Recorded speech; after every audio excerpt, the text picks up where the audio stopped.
Guys, আমার এখন এত পরিমাণ খারাপ লাগে। আমি যদি আবার পারতাম ছোটকালে ফিরে যাইতে, আমি যদি আবার সেই ছোটকালে ফিরে যাইতে পারতাম, মানে আমাকে অনেক সুখী মনে হইতো।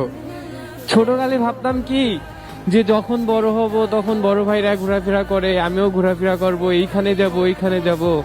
আর এখন বড় হয়ে গেছি, এখন আবার মনে চাইতেছে ভাই ছোটকালে চলে যাই। ছোটকালে কোনো টেনশন ছিল না, খাও দাও খেলাধুলা করো, এমনকি পড়ারও কোনো টেনশন ছিল না, অন্তত টেনশন ছাড়া একটু ঘুমাইতে পারতাম। কিন্তু এখন দেখো, এখন মানে টেনশনে ভাই ঘুম আসে না। ছোটকালে 7টা 8টা বাজতে না বাজতে ঘুমাই যেতাম, মানে ঘুমানোর কোনো ডিউরেশনই ছিল না ভাই। যখন ইচ্ছা ঘুমাই যাইতাম, কোনো টেনশন ছিল না, কি শান্তিতে একটা ঘুম হইতো। কিন্তু অথচ এখন এখন ঘুমাইতেই পারি না টেনশনে।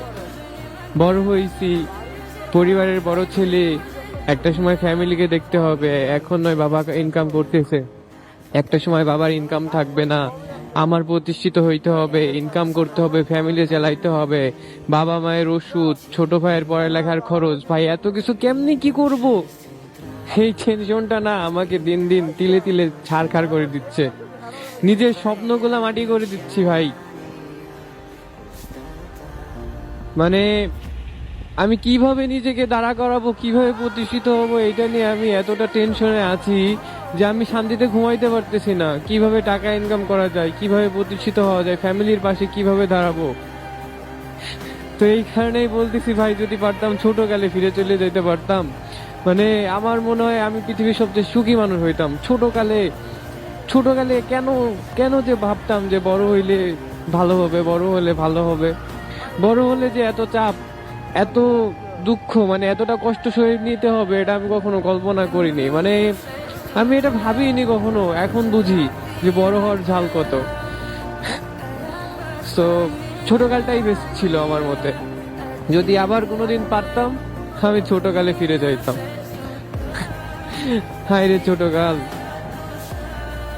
আমার খেলার সাথীদের সাথে খেলাধুলা করতাম, খাতাম দাতাম, ঘুমাতাম। আম্মুর কাছে না একটু বকাই খাইতাম, একটু মায়েরই খাইতাম, সাথে তো আহামরি এত কষ্ট হইতো না। এখন যতটা কষ্ট হইতেছে, এখন বড় হইছি না, এখন সব বুঝি। বাইকের তেল ভরতে এখন কষ্ট লাগে, কয় টাকা বা ইনকাম করি। জীবনটা এরকমই, একসময় বুড়ো হয়ে যাব, দুনিয়া থেকে চলেও যাব।